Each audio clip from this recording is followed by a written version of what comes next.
You Had One Job, United Nations by Kevin Carson, posted in C4SS on September 21st, 2014. The UN is back in the news with preparations for the opening of the 69th General Assembly session. Secretary General Ban Ki-moon highlights the importance of the UN's mission in this time of turmoil. But maybe we should take a closer look at what this mission is.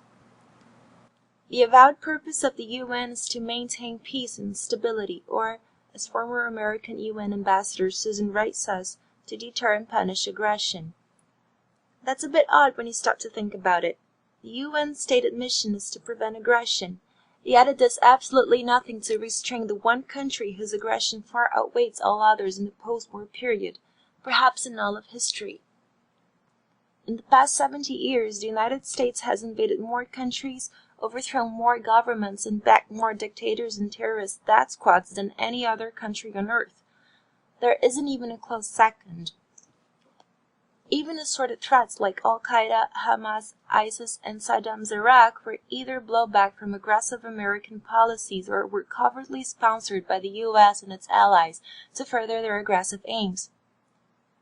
The criminal acts of Al-Qaeda and ISIS today result directly from past American support for the Islamic Brotherhood as a counter to Egypt's Nasser, destabilization of Afghanistan's peaceful, relatively progressive government for the purpose of embroiling the USSR and its aunt Vietnam, support for Kosovo terrorists in the former Yugoslavia of the 90s, support for Chechen rebels against the Russian government, and covert support for anti-Assad rebels in Syria. Both the United States and the UN proclaim spreading democracy as a central goal. Yet the U.S. overthrew Mossadegh in Iran and Lumumba in the Congo and actively encouraged the wave of military dictatorship that swept South America in the 60s and 70s. And despite packaging its criminal acts as punishing aggression or spreading democracy, the United States has been motivated almost entirely by a desire to protect the ability of extractive corporations to loot mineral resources in Africa, oil in Indonesia and Nigeria, etc., or the ability of first world manufacturers to export sweatshop productions to slave labor countries. Far from stopping the United States from any of these crimes against humanity, the UN serves as a fig leaf for U.S. aggression against those who defy its will.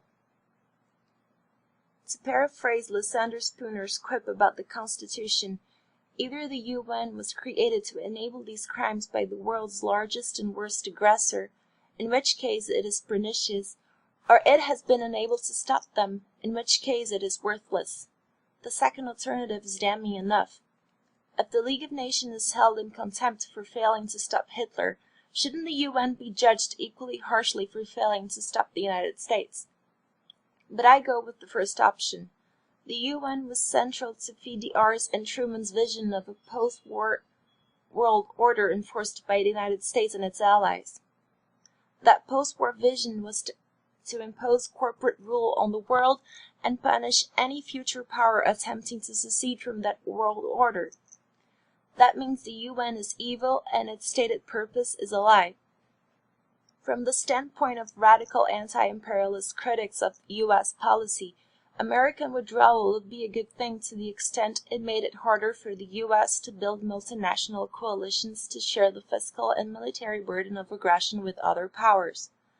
But the United States government, for that very reason, will never withdraw from the UN. The UN exists only to serve the corporate ruling class that controls the U.S. and its allies.